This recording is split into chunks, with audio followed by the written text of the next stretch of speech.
Alright, good morning guys. This is Kuya Mar. Welcome to my YouTube channel.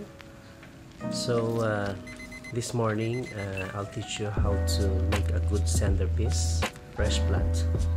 So marami kayong mga gamit na hindi na kailangan sa bahay, pero wag niyo muna itakot kasi baka meron tayong pwedeng paggamitan.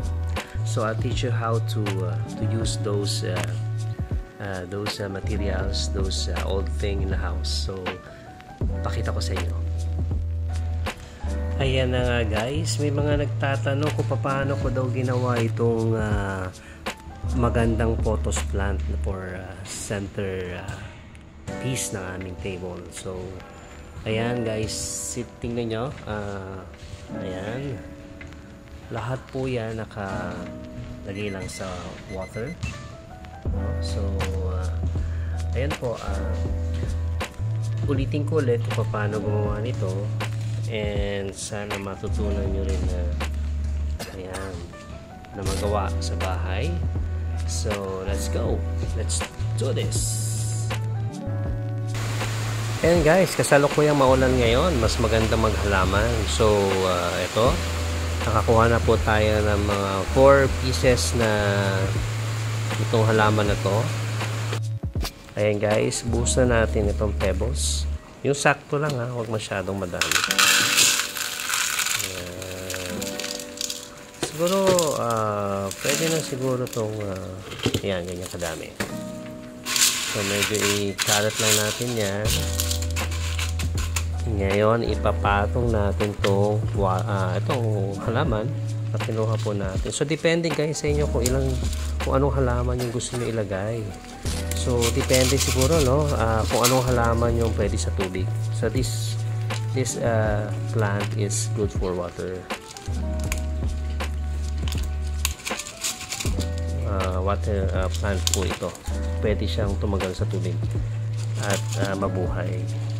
So ayan. Guys, nakita nyo na ba? Medyo ano na, ayusin ko pa ito wait lang po. Ayan, naiporma ko na dito sa old na bowl itong halaman. So ayan, nailagay ko na dito. Ngayon huwag kayong maiinip kasi ganyan talaga sa una. Medyo hindi pa masyadong ano yung halaman, no? Hindi pa siya masyadong nakakabuelo kasi kakaputol lang natin. Pero 2 to 3 days lang yan, susunod na yung halaman, poporma na yan, tsaka gaganda na. So at this point, nalagyan na natin ng pebbles, nalagyan na natin ng halaman ito. So this time, lagyan naman natin siya ng tubig. So ayan, wait, kuha po tayong tubig.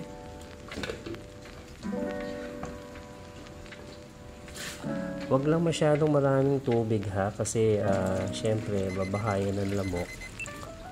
So yan, siguro enough na yung ganong kadami para sa isang bowl. Ayan. So bilang lang tayo ng mga siguro ayan, mga 2 to 3 days. Pero syempre ilagay muna natin ito sa isang tabi na hindi siya magagalaw. Ayan, dito ko kasi siya nilalagay sa may bandang dulong part nitong aming halamanan.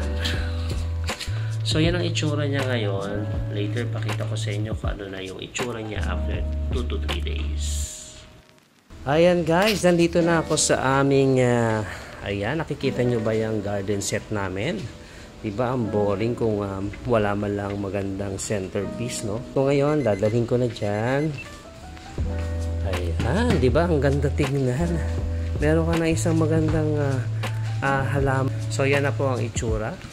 Siyempre, mas attractive pagka meron ka ng yan, centerpiece, no? So, yan. So, yan guys. So, sana may natutunan kayo today. Sa mga hindi pa po nagla-like and subscribe sa YouTube channel ko, mag-subscribe na po kayo, mag-like na po kayo, and para po meron kayong notification.